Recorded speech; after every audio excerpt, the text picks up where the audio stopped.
Tao, chismosa. Ng mga otoridad ang mga hindi lisensyadong baril. Kasalukuyan siyang nahaharap sa grave threat, violation of gun ban, violence against women and children at Comprehensive of Firearms and Ammunition Regulation Act. Bago makulong, naglatala si Kobayashi ng isang live na video na nagsasabi na magbubunyag siya ng ilang impormasyon tungkol sa ilang personalidad at gayon din laban sa tulad niya social media influencer. Gayunpaman, hindi natuloy ang live stream dahil nahuli na siya ng mga pulis. Pero sa mga nauna niyang live stream ay idinawit niya ang pangalan ng businessman at content creator na si Boss Toyo. Isiniwalat niya na ito umano ang dahilan kung bakit naghiwalay sila ng kanyang partner at nagkada leche-leche ang kanyang buhay.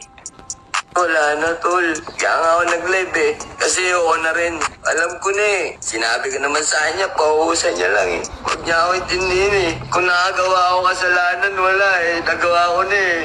Tangina nyo, Toyo, kayo may kasalanan doon. Tangina nyo. Wala eh, aminado ako tao. Di ako magsinungaling sa partner ko eh. Na-stress lang ako dito sa Pinas. Tangina nyo. Hindi naman ako ganito tao eh. Pauwi akong Japan. Lahat ng putang inang influencer, mga galawan ng lahat ng influencer, lahat.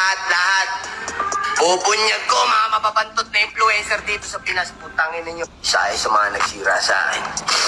Sa amin. Total, nasira na rin naman ng pamilya ko.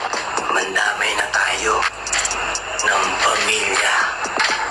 No, may pamilya. Ano, ako lang sira ang buhay. Dahil ako tapat sa... Bagay, kasalanan ko yun. Pero damay-damay dapat, tol. Hindi lang yung ako ang sira ang pamilya. Ano, mga nakabang dyan, kamusta na kayo? Gawin ko na ng Japan.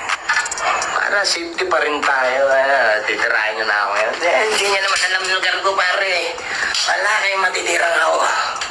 Makakauwi ako ng Japan, gago. At masisira ko rin ang pamilya nyo. Tulad ng pagkasira sa pamilya ko.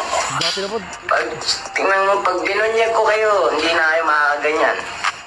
Kinakabahan yan. Instant sira pamilya. Yung isa pa naman dun, bagong panganak ng misis niya eh. Naku, magkakapostpartum bigla yun. Bubunyag na natin ang mga baho ng mga yan. Magmula sa sugal lahat. Kung sa USA may PDD, dito sa Pinas meron tayong